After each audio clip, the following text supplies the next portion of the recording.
Huh?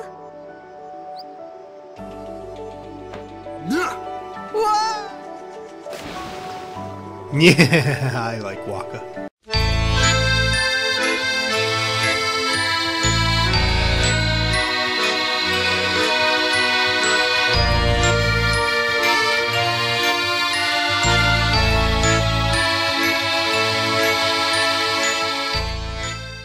Last time we left off with Titus arriving at Besaid and meeting Waka. This is essentially the proper beginning to the game, as it's where we start to get the skinny on exploration, combat, and the character. Oh, hello.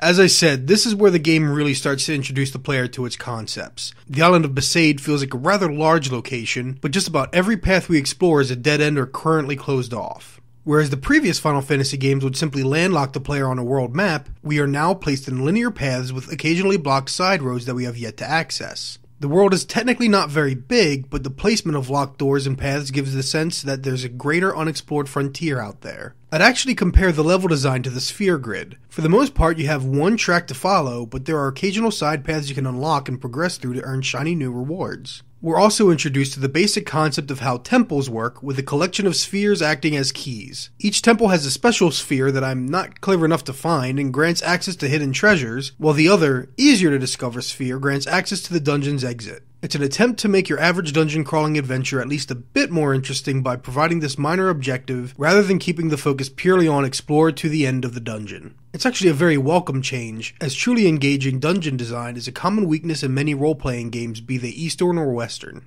Perhaps most importantly, we're finally introduced to the more intricate elements of combat, albeit rather slowly. Each fight informs the player that different characters are more effective against different opponents. This is designed to force the player to keep switching party members up rather than having their main three, so to speak. Rotate each character out based on the foes present on the battlefield, giving each of them a chance to be useful and earn experience, or whatever point system it is that gets you spheres. Man, what's with this game and spheres? Keeping in with the game's presentation so far... Can I have your autograph? Whoa. Didn't mean to reminisce, folks. They even kind of screw up introducing the basics of combat. First we're taught about Waka and Lulu's abilities, and then the player is suddenly forced into a confrontation with Hank McCoy here. None of the lessons we just learned are applicable in this battle. You just have to fight and survive until the game decides it is time to move on. I suppose it's to introduce the character and impress us with the strength of his abilities, but if so, it instead just makes him seem like a bit of a dick. He just drops down on Titus and starts fighting him because Titus is an outsider. It's not a badass, that's a mugger. You meet this character during a mugging. The game follows this up with introducing us to Yuna's summoning ability, followed by an identical battle introducing status effects. Finally, after around 5 battles total, one of which failed to teach or test new abilities, the game throws the player into a battle that reinforces everything learned between Waka, Lulu, and Titus. This fight should have occurred before the introduction of Beast here, or introducing Yuna's summoning abilities. It instead feels like the different conflicts were slapped together for the sake of having the tutorial feature checked off. Now let's take a step back a moment and examine the characters we've just met.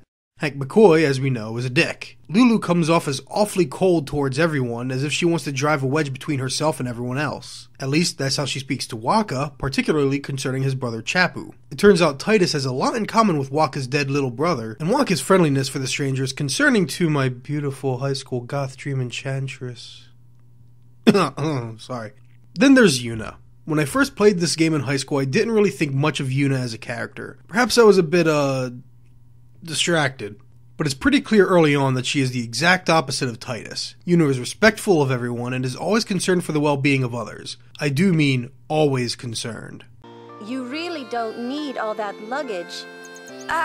They're not really my things. They're gifts for the temples we're to visit. This is in contrast to the always vain and selfish Titus, who is always being a grade A douchebag. Boo.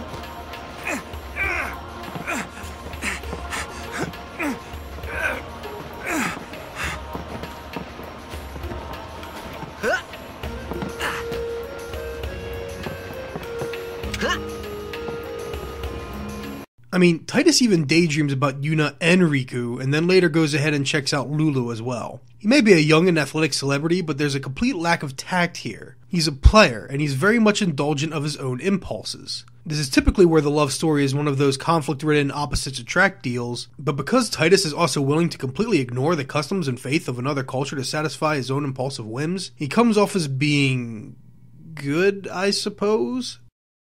The precepts must be obeyed. Like I care.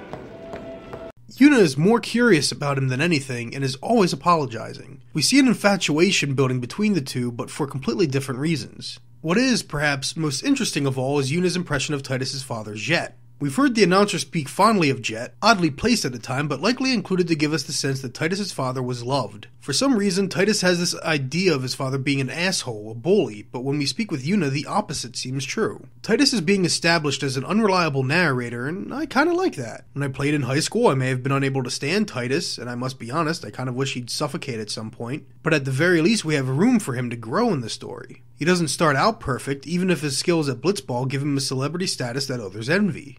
So Titus and company leave Besaid and head on out to get attacked by Sin again. This would be the third time Sin has attacked while Titus was around. I honestly don't know why nobody just throws him overboard as bad luck. This disaster does start to introduce some of the game's greater themes, namely how people come to terms with death. Yuna performs a very Pacific Islander-inspired ritual in order to send off the spirits of those that perished during Sin's attack. A beautiful dance that featured heavily in the game's original marketing. Simultaneously, you have Wakka's method of not only trying to cheer everyone up with a blitzball game, by trying to vicariously restore his relationship with his lost brother by adopting Titus as his surrogate brother. Lulu, a much more pragmatic personality, is constantly in conflict with Wakka, wanting to accept Chappu's loss and move on. As always, these intriguing thematic elements are also met with plenty of waste of time. For whatever reason, Yuna and Wakka are given respective 1980s Karate Kid-style rivals to be a thorn in their side, and we once more have to deal with Titus's vain nature. Seeing Yuna walk into the crowd and receive the adoration that he once had, that could lead to something interesting, perhaps.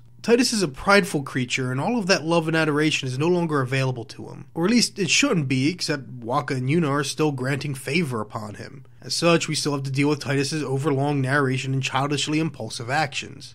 For a segment of game that focused so much on introducing concepts and ideas to the player, both mechanic and thematic, they did manage to fail at explaining the proper function of equipment in this game. In every prior Final Fantasy, you equip weapons and armor to boost statistics and, in the case of 7 and 9, determine what additional abilities were available to your character. Here, every piece of equipment has some sort of function, but none of it directly affects your combat statistics. Not in a traditional fashion. It's nothing too complicated, but the player is in no way trained to readjust their expectations. An odd little oversight considering how much Final Fantasy X is changing in the traditional formula.